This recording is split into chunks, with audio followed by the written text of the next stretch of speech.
Good evening and welcome to Queer News Tonight. This is the world's first and only LGBTQ+ daily evening television news. We're broadcasting live and then available on demand.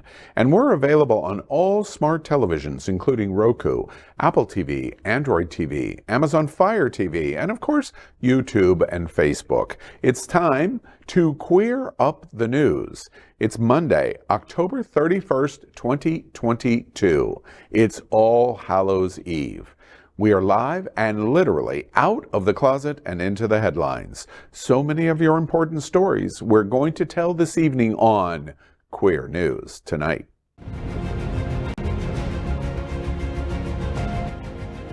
This is the world's first live daily LGBTQ evening news show, literally out of the closet and into the headlines on Queer News Tonight with Al Ferguson.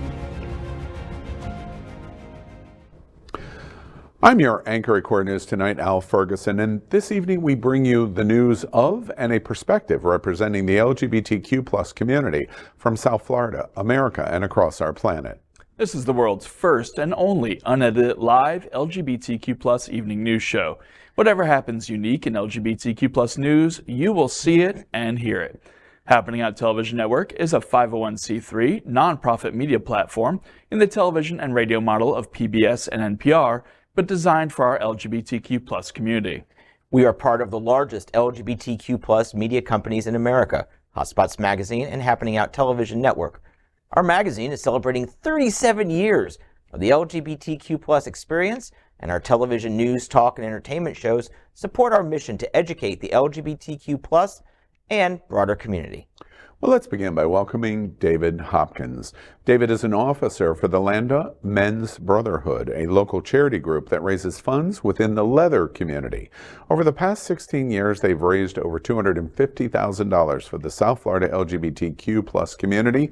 Now they are raising funds for the Lambda History Series, a free LGBTQ+ history curriculum for parents, educators, and students. Welcome, David. Hey, good evening. And the Leather Mask Ball 17, our 17th year of it already, will be Friday, November 25th at the Crystal Ballroom at the Manor.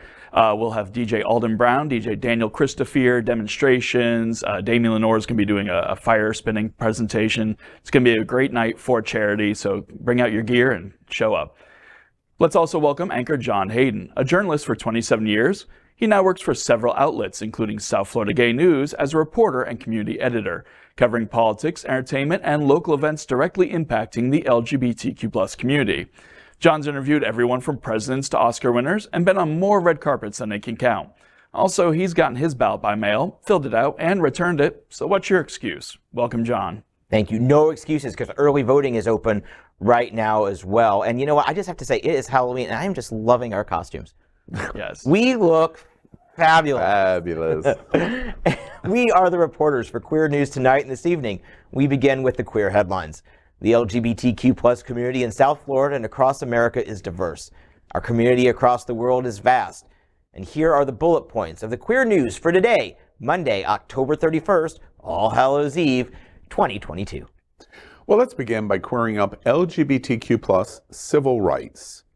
South Carolina becomes the first state to say they will ban gay marriage. South Carolina's Governor Henry McMaster was questioned about his stance on same-sex marriage in South Carolina if the nation's highest court were to reverse precedent during a gubernatorial debate with his Democratic opponent, former Representative Joe Cunningham.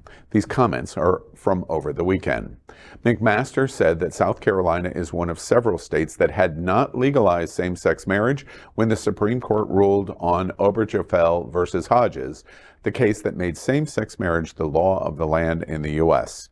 The Republican governor said he would follow South Carolina's state law if the Supreme Court were to overturn the 2015 ruling. He then espoused his personal views on the definition of marriage before taking a swipe at other LGBTQ+ issues. McMaster said, quote, "Maybe I'm old-fashioned, but I think marriage ought to be between a man and a woman, just like I think that boys ought to play in boys' sports and girls ought to play in girls' sports." End quote. Republican-appointed Justice Clarence Thomas expressed a desire to revisit historical equal rights cases in light of the Supreme Court overturning Roe v. Wade in June. Thomas said that the decision opened up the opportunity to reconsider all of the court's substantive due process precedents, including same-sex marriage. Cunningham reportedly appeared surprised by McMaster's comments about wishing to ban same-sex marriage statewide. Well, first, I'm surprised that the Democratic candidate is surprised, because it's been front and center on every front page in America and reported at Queer News Tonight at least a dozen times since Clarence Thomas did it. South Carolina's governor shoots a cannon across our bow. We have continually heard our advocates say that unless it affects gay marriage, the white gay community especially doesn't seem to be caring about what we're watching. Well, here's the news flash. The GOP has just shot the cannon across your bow.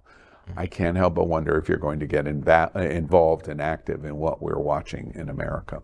Yeah, call me old-fashioned reminds me of don't call. I'm not racist or anything, and I'm not racist. Or I know a black person. Yeah, I'm not racist or anything. But if old straight white men are so angry about being bitter, they still shouldn't have the right to make everyone else bitter, just like them. Right. Yeah, I'm sick of this. It's pandering for it's pandering to hatred for media likes and publicity. And the world is moving on, and these people are going to be on the wrong side of history, just like they were in the 50s. Yeah, I don't know if the world is moving on. I don't know if America is moving on. I think America is moving backwards. The world's going to change. It's going to be a painful change, and it's not going to be an easy change. But the world's going to change. Yeah, I hope so. I'll just say this. This is so on brand for South Carolina. They were the first ones to start up with the insurrection in the 1860s, and now they're doing this. They're just terrible people. Yeah, and one other thing that I was thinking about, and I just can't help but take the fire the cannon across Clarence Thomas's bow. When he re-reviews, and he is able to get the court to re-review all of these rights precedents, I can't help but wonder if he's going to return to 1967 on whether a black man can marry a white woman. I wonder. Doesn't it make you wonder? My only hope is that once the election's over and people are stopping with the partisan politics and the war against people's identities, that the Republicans in Congress will help to pass the Protection of Marriage Act. That's the only thing I can help. Once the election's done and settled, we shall see. We shall see. And we move on and we queer up health. 500,000 condoms sent from AHF to Cuba in a historic gay health partnership. In their first ever collaboration, AIDS Healthcare Foundation, or AHF, met this summer with representatives of the Cuban Ministry of Health to discuss a partnership for strengthening the country's HIV program. The inaugural meeting coincided with a donation of 500,000 condoms, reaffirming AHF's commitment to supporting HIV and STI prevention efforts throughout the country. The three-day trip also included strategic meetings on the country's way forward in its HIV response and site visits to a health facility and Pro Salud, the National Unit for Health Promotion and Disease Prevention, which leads an initiative to reach key populations.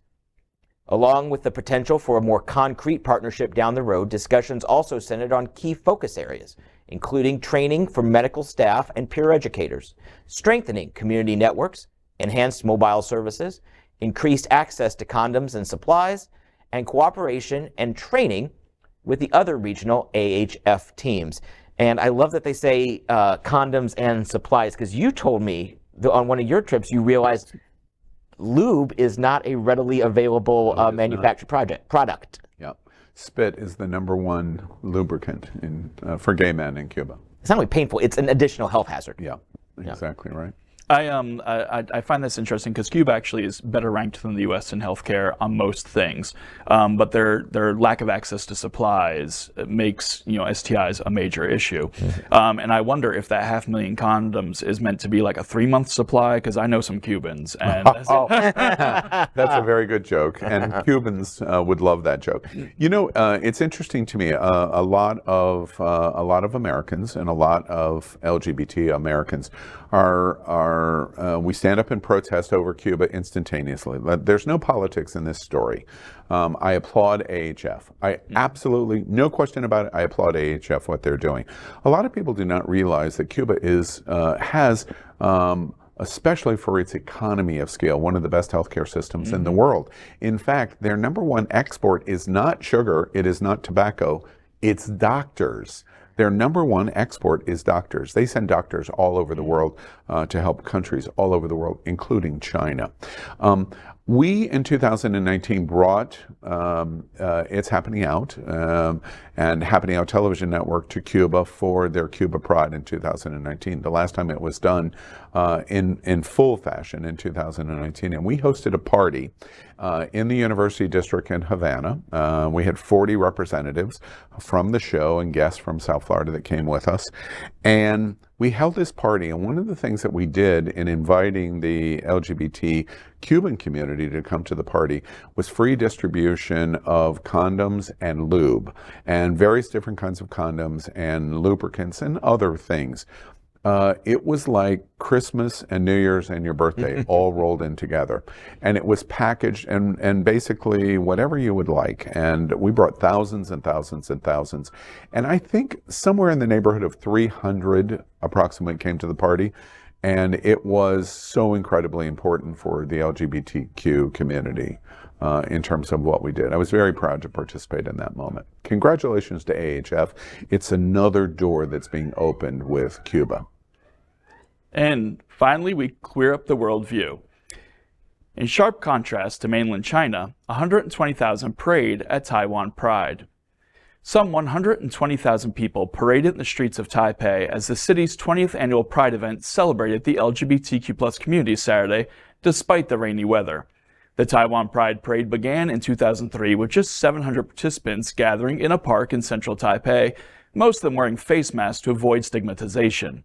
Taiwan has since become the first place in Asia to recognize same-sex marriage in 2019. It's seen as one of the most LGBTQ+ friendly places in Asia. People in raincoats carried large pride flag down the street as revelers in rainbow capes and elaborate makeup followed. Some waved smaller flags while others held signs or umbrellas. A group in white blew thousands of bubbles into the gray sky. One university student described an LGBTQ+ friendly environment in their senior high school.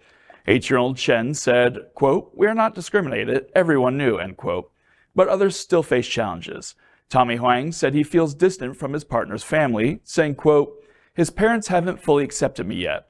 One day, I really hope I could visit his parents during Lunar New Year and get to know them, and that they could accept us the way we are," end quote. Although Taiwan recognizes same-sex marriage for its nationals, it does not allow foreigners to have same-sex marriages legalized. You know, Taiwan is in a really precarious spot with China. It seems like they're fighting to be their own sovereign nation, and this is just another thumb to the face of China. And I'm here for it. I love it. I love that they are working. They still have a lot of traditional families there. There's still some roads to travel, but they're so progressive compared to most of Southeast Asia. It's going to be interesting to see when we do this story in 10 years or in 15 years, when I think it's pretty safe to assume that they will have been absorbed back in to the People's Republic, and there'll be sort of a status of Hong Kong, which we've seen not fall off a cliff, but the rights have certainly been trending in the wrong direction for a long time. So I think, didn't they already give up the Gay World Olympics or the Gay Games? Yes. So that it's only going to be in Central America now. Yeah. So they're already starting to bow to pressure from Beijing. So I just hope that they're able to maintain their spirit and their pride and their rights. You know, what's really interesting about Taipei Pride is, and of course, David, your story does the compare and contrast to mainland China. These are Chinese. Taipei is Chinese. They're just not on the mainland. It's like what Hong Kong used to be. Hong Kong was, the gay game site, etc. That has changed since mainland's political domination. But it's interesting in the compare and contrast of what's going on in Taipei and in Taiwan versus mainland. Homophobia is taught. It's just taught. And in mainland China, they have a very significant, there are estimates that there is something in the neighborhood of 70 to 90 million LGBT people in mainland China. Think of that. 70 to 90 million LGBT. Shanghai Pride attracts 10,000 people.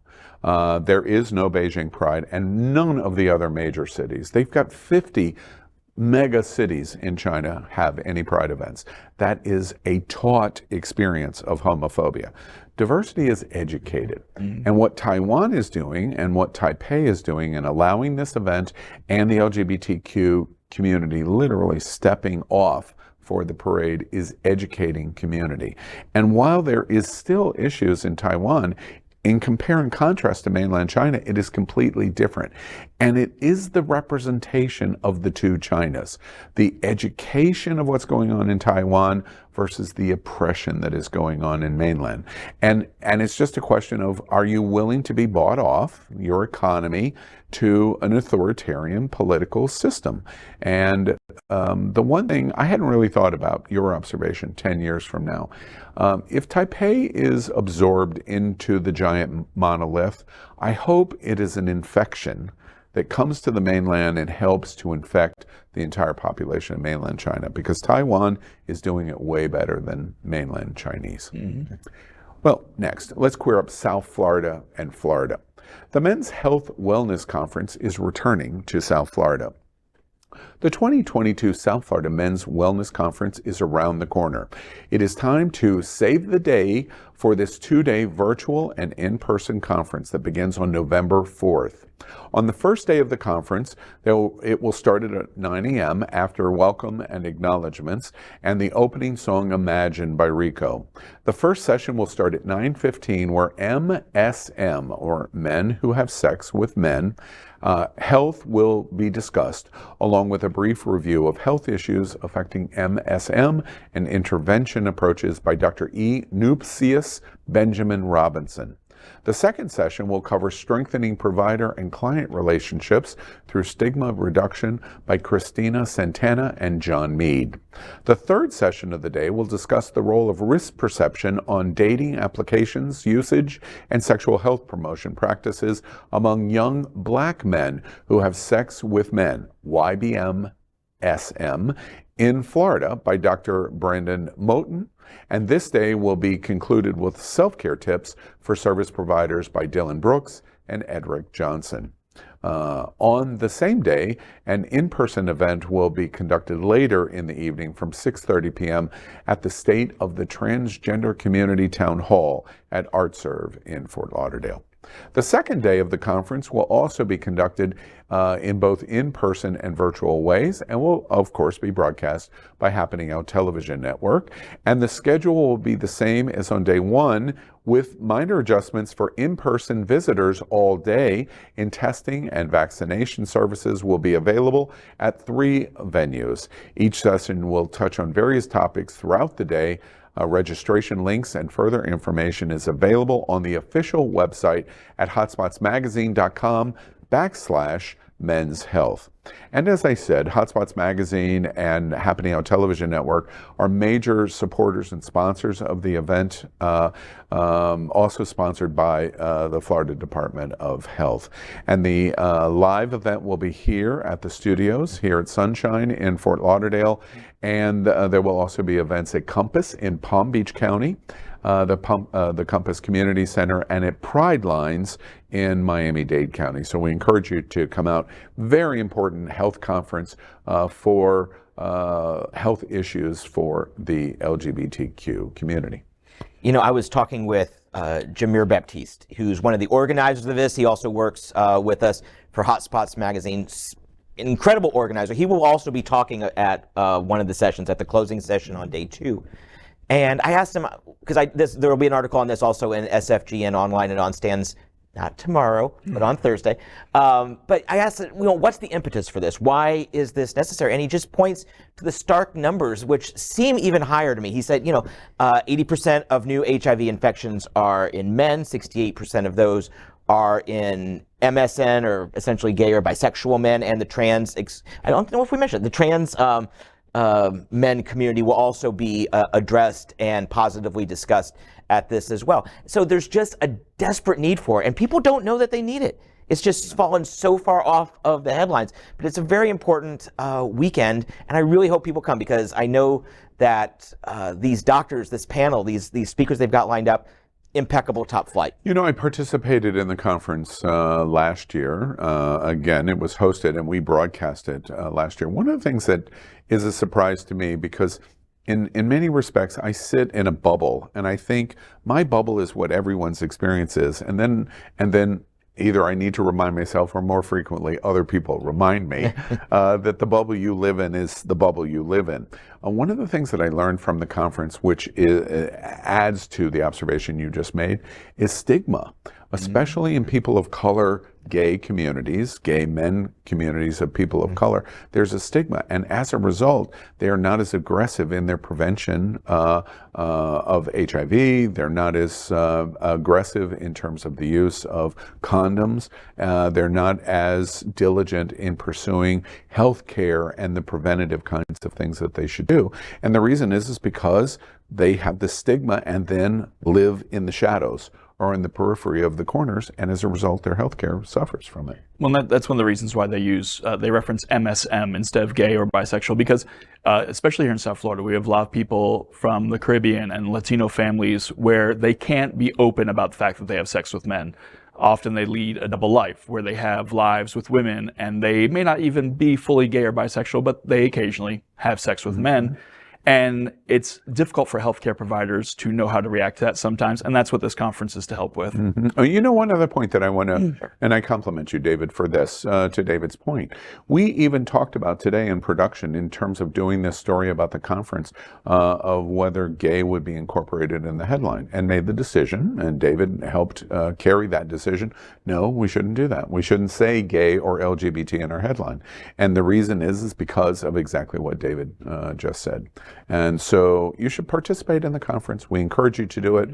Florida Department of Health and the organizations that are, the healthcare organizations that are behind this, is very, very valuable and important for our LGBTQ community, especially our people of color. And on your way to or from it, stop by an early voting site and vote. Yes, that would make it doubly valuable. We move on and we queer up the worldview. The LGBTQ plus world celebrates Bolsonaro presidential defeat in Brazil and what's next for the queer community. On Sunday, former Brazilian President Luiz Inácio Lula da Silva, my bad, our studio dog is Luna, Lula da Silva defeated incumbent President Jair Bolsonaro in the second round of the country's presidential election. Brazil's Supreme Electoral Tribunal notes da Silva was ahead of Bolsonaro by a very tight margin, 50.86% to 49.14%, with about 99% of the electronic votes counted. The former Brazilian army captain faced sharp criticism because of his rhetoric against LGBTQ+ and intersex Brazilians, women, people of African and indigenous descent, and other groups. He has encouraged fathers to beat their sons if they think they are gay. Bolsonaro, during a 2019 press conference in the White House Rose Garden, stressed his, quote, respect of traditional family values, end quote. He condemned a 2019 Brazilian Supreme Court ruling that criminalized homophobia and transphobia. On the other hand, Lula da Silva, during his campaign, has publicly highlighted his support of LGBTQ+ and intersex rights. Julian Rodriguez, who was the coordinator of the Workers' Party's National Working Group from 2006 to 2012, noted to the Washington Blade during an interview that da Silva created the Health Ministry's Brazil Without Homophobia campaign in 2004. Rodriguez also highlighted da Silva creating the Culture Ministry's Diversity Secretariat that, among other things, funded community centers and sought to make police officers and other law enforcement officials more friendly to LGBTQ+ and intersex people. And it's almost like 2020 playing out again, but down in Brazil. A very close election. I checked right before we came on the air. Bolsonaro has not yet conceded to the results, so this could get ugly. And they actually have real, actual militias in much of this country, including roaming the streets. I really hope that that they're able to accept this election, but hold your breath for the next couple of days. You know, we're at approximately 8:24 Eastern Standard Time while we're on the air on this story, John, that you just did. And what we don't know at 8:24 on October 31st is what Bolsonaro is going to do. Many people in the know are fearing the worst of his holding on to power. For those that perhaps have been living under a rock for the last number of years, especially since 2016, you know, do you remember the days when you had a Xerox machine and you would make a Xerox and then you'd make a Xerox of the Xerox, and you'd do that repeatedly, and after you had done that 7 or 8 times, the copy of the original Xerox is terrible? Well, Bolsonaro is that of Donald Trump. And he's just a terrible copy of Donald Trump. But that makes him even more dangerous. This is the guy who basically said, not only should you beat your son if he turns out to be gay, he says that basically if it was a choice of my son, talking personally from his voice, Bolsonaro's voice, if it was my son and a choice of him being gay or being dead, I choose him being dead. That's an amazing choice. This is a president, a world leader. Brazil's a world power. It's a top 20 country in the world. Said you shouldn't have a COVID pandemic shot because the pandemic shot will give you AIDS. It will, you know, we're talking about a dangerous personality. In a country that has amazing embracement of LGBT, they have long ways to go. By the way, so do we in South Carolina. But at the end of the day, they also have the largest pride event in the world. Yeah. 2 million people come to the Pride Parade in Sao Paulo, bigger than New York or Los Angeles or London.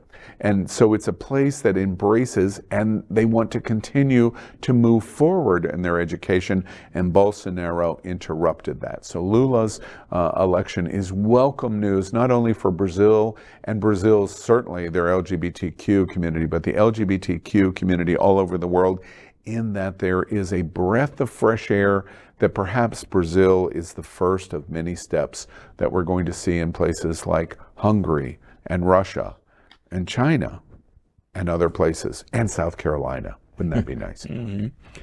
Well, next, let's queer up gay culture. All Hallows Eve. Why Halloween has always been extremely queer. On Halloween night, a bearded man in white robes, not me, wore a headdress of animal skulls and flowers, joining a parade of monsters and spooky puppets. A person in impish mask dripping in purple glitter led a real horse through it. Drag queens in vintage convertibles with the roofs down followed. From fire escapes, queer viewers, partied in fabulous fancy dress, shouted their support. These are scenes from the iconic Greenwich Village Halloween parade from the 70s and 80s, an event that began in 1976 and only had 160 people in attendance, comprising mostly of black trans queer people, drag queens, and other members of the LGBTQ+ community. Today it's become a major event, drawing 2 million people a year. It was a day of rebellion and freedom, staged in the wake of Stonewall protests in 1969. If we look even further back into the 40s, Halloween still had significant queer importance. It was a way to resist draconian laws that made dressing counter to your biological sex illegal and punishable by imprisonment. LGBTQ+ folks in queer-centric cities like San Francisco would embrace gender ambiguity and invert ideas around heteronormativity at Halloween parties, risking their freedom and even their lives to do so. And it goes even further back than that. In the Celtic celebrations of Samhain, in the Celtic culture, men having sex with men was commonplace and accepted. It was a power exchange. For example, for Samhain, which is now Halloween, people would gather in cities for big bonfires, and as travelers would come in and stay with friends, it was traditional for the man of the house to be able to have his way with the travelers, no matter what their gender. And it wasn't considered rape. It was consensual. It was a gift to the person who was staying there and payment for the person who ran the place. So Halloween's always been gay. It is gay Christmas.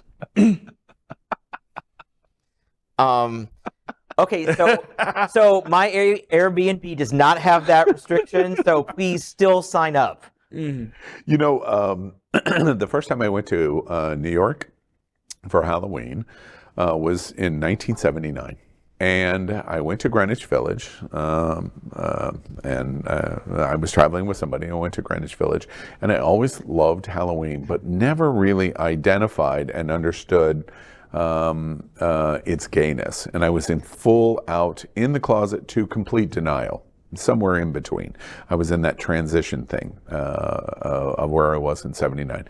And then went to Greenwich Village, and we had dinner at the Potbelly Stove right down the block from the Stonewall Inn. And then we went to the parade. And I basically have never seen anything like it.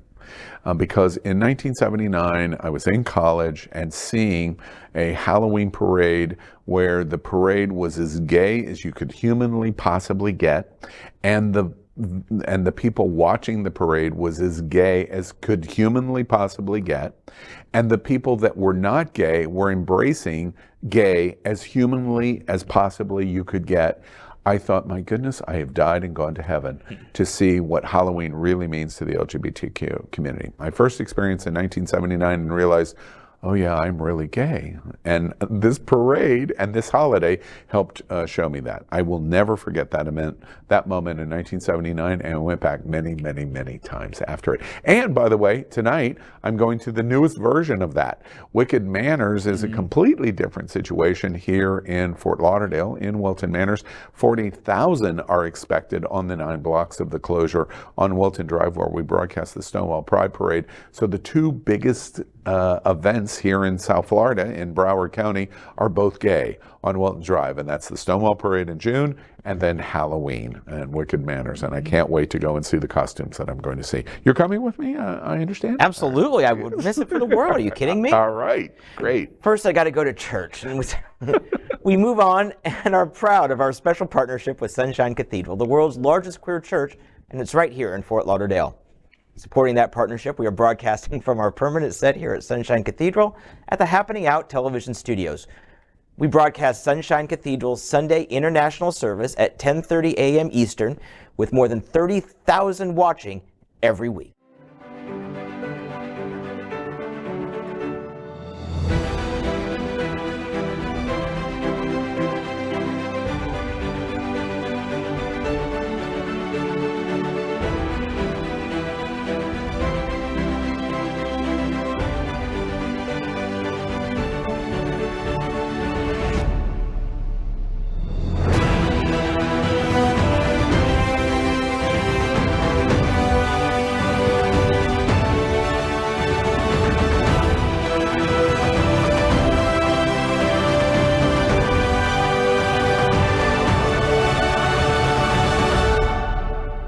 I'm Glenn Weinzimmer, founder of the Smart Ride, second largest AIDS bicycle ride in the country, and Sunshine Cathedral is my queer church.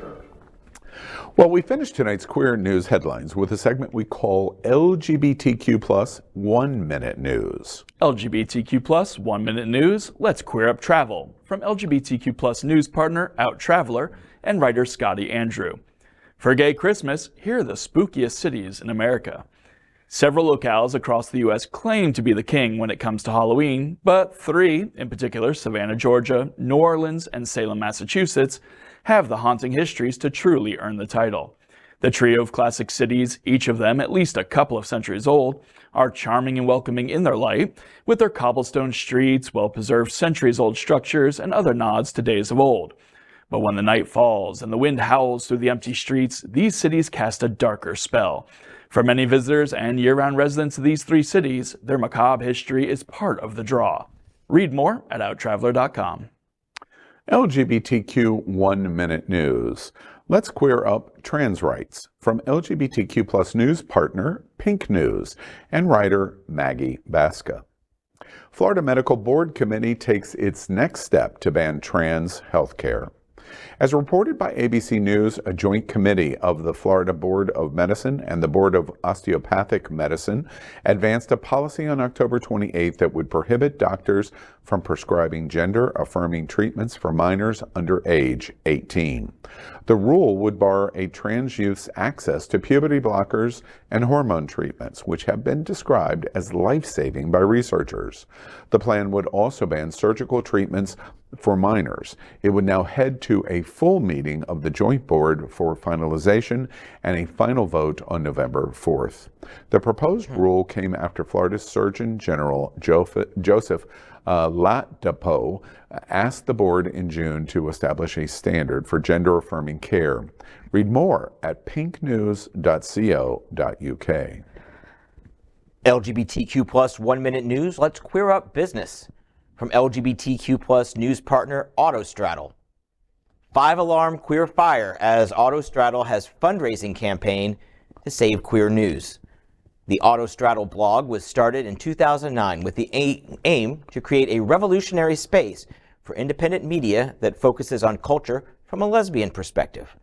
They are the oldest independently owned website for the lesbian culture that's inclusive of trans and non-binary people and all queer women. They have to raise $145,000 in the next several weeks or, quote, it's over for us, end quote. Their co-founder and CEO, Reese Bernhard, received an economic injury disaster loan from the Small Business Association to survive the economic impacts of COVID-19. Fundraising is Autostraddle's only way to stay alive long enough to fully repay the SBA. You can read more at autostraddle.com. You know, John, I want to comment here. We normally don't make comments on our 1 minute news, but I do here. I think the support of Autostraddle is incredibly important. And obviously it hits home for us here at Queer News Tonight of the value of their place in our LGBT community. I'm sure for you at SFGN and at OutClick. Autostraddle represents a voice for the lesbian community that is really critically important. We are dealing in a time where we have reported in this last month there are only 23 lesbian bars remaining in the United States. The lesbian community is having identity issues, they're having business-related issues, and this is just a symptom of what's happened since pandemic. So if you have the ability to help support Autostraddle, they are one of the most important voices for lesbian news in the world. And your support helps preserve a voice in LGBT news and LGBT culture that if we lose, would be a devastating loss to the entire LGBTQ community. And no one knows that better than Hotspots Magazine and Happening Out Television Network. So we voice that up in front of you and ask you, reach out and help Autostraddle right now. Absolutely. And that is today's news for the LGBTQ plus community on the world's first and only daily LGBTQ plus evening news show. If our community is important to you, share this news with your friends and family. Are you, like most of America, part of our very large television audience watching this live LGBTQ plus news broadcast right now on Roku, Apple TV, Android TV, Amazon Fire TV? Queer News Tonight is the only live LGBTQ plus digital television show in the world that's out of the closet and into the headlines. We need your support. If our community is to grow, we must tell our stories and bring them to the attention of the broader world. This is the only place in the world that tells these types of LGBTQ plus stories in motion and sound. That's the passion of Hotspots Magazine, Happening Out Television Network, and Queer News Tonight. I'm your anchor, Al Ferguson, and on behalf of these LGBTQ plus reporters, the anchors of Queer News Tonight, including David Hopkins and John Hayden. We will see you daily at 8 p.m. But before we end our show, we have one final story. That's right. We're going to queer up the big interview. MSNBC Katie Phang discusses why LGBTQ plus rights are critical and what the GOP is doing to stop them. A few weeks ago, Queer News Tonight anchor Al Ferguson sat down with MSNBC's Katie Phang to discuss her colleague Jonathan Capehart, what MSNBC has been doing to cover LGBTQ plus issues, and her time living in South Florida. She also discusses the Republican Party's attempts to block LGBTQ plus protections. Well, as you know, Queer News Tonight is getting ready to broadcast our national evening news broadcast for Queer News Tonight from the Miami Beach Convention Center. We're here at the National LGBTQ Task Force, and we are so happy to introduce Katie Phang from MSNBC. I'm fanning out here because I'm a news junkie in LGBT. And your new show on the weekends is absolutely awesome. Oh, I'm so glad to hear that. Thank you. And I did not know you've lived here in South Florida a long time. I have. I've lived here since I've been 7 years old, which has been a long time. I've got good genes, I promise. But yeah, I've lived here since I've been 7 years old. And so I've seen a real evolution to the city. Not all good, but I've definitely seen an evolution to the city. Yeah, and your weekend show that you do at MSNBC, I understand you're broadcasting. And correct me, at Telemundo. I am. I broadcast at the studios. Telemundo, that's right. 7 a.m. live on Saturdays and Sundays. And 7 a.m. You'll continue to get a better and better and better slot. But you know that I'm a news junkie because I could probably tell you last weekend every story you did. That's amazing. I'm so glad to hear that. I'm really flattered, actually. And it's so smart. Which is one of the things I really appreciate. And cable sometimes, especially, my best friends in the 8, 9, and 10 slots at Fox, sometimes not as smart as it should be. And I really enjoy your show.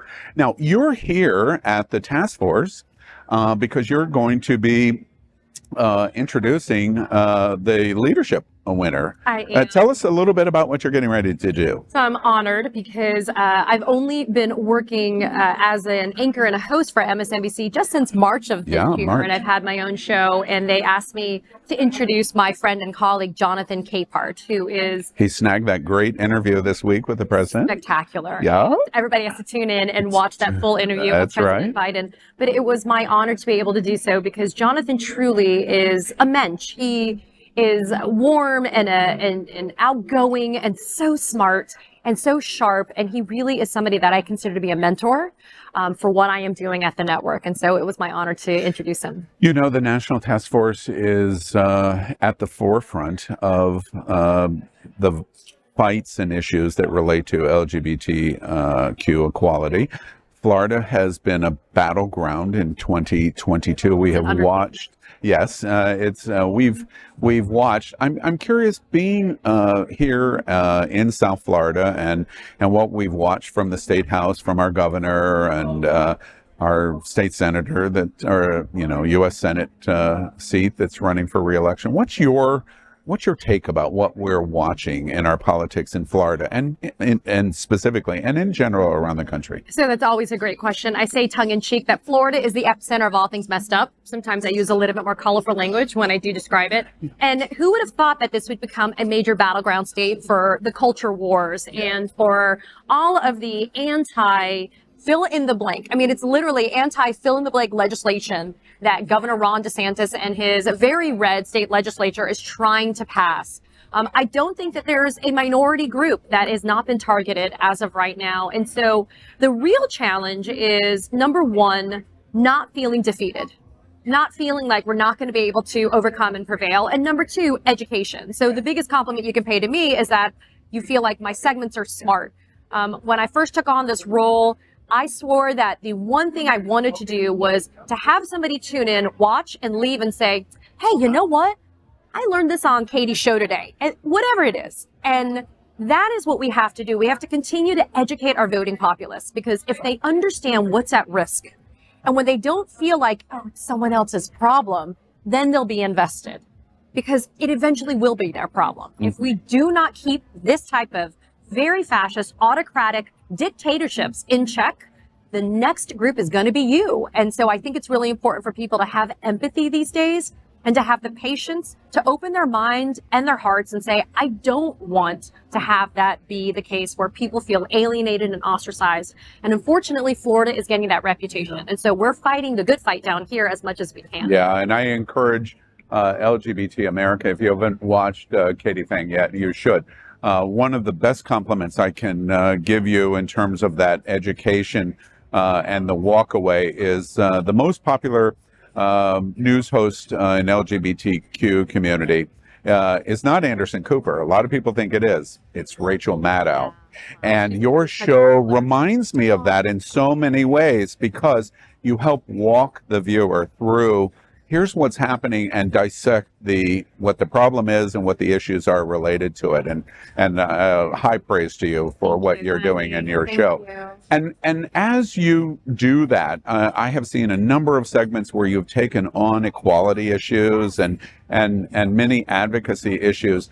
Why, for the LGBTQ community and that audience that would watch you, why is that important to you? Why is equality issues, regardless of the area or the segment of population you're focusing light and attention on, why is it important to you? Because humanity is important. Because it doesn't make a difference what we look like on the outside. We're all the same on the inside. And I think that if we allow hatred, and again, this idea of ostracizing groups of people and not treating them all equally, if you allow that to happen, then there's no humanity left. And, you know, I hate sounding or having people think I'm being hyperbolic when I say this, but our future is at stake. I have a 8-year-old daughter, or a little girl who's about to be 8 years old. She doesn't see color. She doesn't see race. She doesn't see gender. I mean, she doesn't judge, because we're not raising her to do that. That should be the next generation. But we're still here, and I want to live in a world where there's this true meaning to equality. It's not lip service. It's not people trying to, you know, say that that exists. I want to actually experience it, and I want that for everybody, which is why when there is injustice, we highlight it on my show. But when there's a solution that can be had, or there's somebody who can bring a solution to the table, and maybe they just need that voice, that's what I want my show to be able to do. That's fascinating to me. Your goals for Katie Phang and what you're doing at MSNBC, what are we going to see over the course of next year? This task force gala is going to come back to Miami Beach Convention Center next October. Amazing. When I talk to you next October, you're going to say, here's what I did in these 12 months. I am going to have presented all of the issues in a clear, coherent fashion so that people can be educated when they go to vote in November. Go out and vote in those midterms. It's the most important time to do that. And I'm also going to make sure that I bring a lot of voices to my interviews for my segments that are big and small, some that are maybe relatively unknown, so that people can have a glimpse into the world of someone else. And I think that's when it opens the doors for people's eyes and minds to be able to see how other people live, how they think. And I think that's a really important way of people being able to have a little bit of empathy in this world. Very interesting response. Last thing I want to ask you about is your time slot. A lot of people, I watched your launch when the show launched, and I've told you what mine and many of my friends' reaction that are news junkies. A lot of people say on the weekends, 7 a.m. is a time period where it's kind of unusual to deliver a show like you do. It's not 9 p.m. on Mondays like Rachel Maddow does now. We accept Monday through Friday that the news is important at 7 a.m. or 8 a.m. Any reactions to people surprised that a show as smart as yours would be done at that time? On the weekend? Well, so what's very neat is I live on 2 different platforms. I also have my show, all original episodes, on Peacock. So there's an MSNBC hub on Peacock. I tape that show on Thursdays and Fridays, but it is not the same show that you see on Saturdays and Sundays. The Peacock platform allows for longer form interviews. Unfortunately, with live TV, as we know, sometimes my segments can only be 6 minutes long, tops, because of commercials, etc. On Peacock, for example, I just did a segment yesterday that was 15 minutes long. And it had a Republican state senator and a Democratic state senator from Florida to talk about the alleged voter fraud that is going on in Florida that doesn't exist, and Ron DeSantis's election integrity police force that he does. But on the weekend, the idea behind the first live show at 7 a.m. is kind of the very beginning of the show is, what'd you miss last night? If there's some major breaking news, as you're getting up, making your coffee, maybe having breakfast, getting your life ready for the day, what was that major breaking news that happened overnight? I'll give you a little bit of a squib of it and a little taste of it, but then I really want to get into the meat of these major issues in a substantive way. I hope that people are happy with that it's not for them to just turn it on and tune out. I hope they're like turning it on, watching, and even if you're doing something else, you're still paying attention, because if you are, and again, my reward is if you leave and you go to that baseball game with your kid, or you go to the grocery store, or you go to the coffee shop and you talk about it. Yeah, exactly. That's what I want to have happen. Yeah, exactly. LGBT South Florida, and really our audience all over the country, do yourself a favor and tune in to Katie Phang on Saturday or Sunday. You're going to learn something, but more importantly, you're going to become, just like Al, a loyal fan of this show. Thank you very much for being at the National LGBTQ Caucus. We can't wait for the introduction and the celebration of his award tonight. Thank you so much.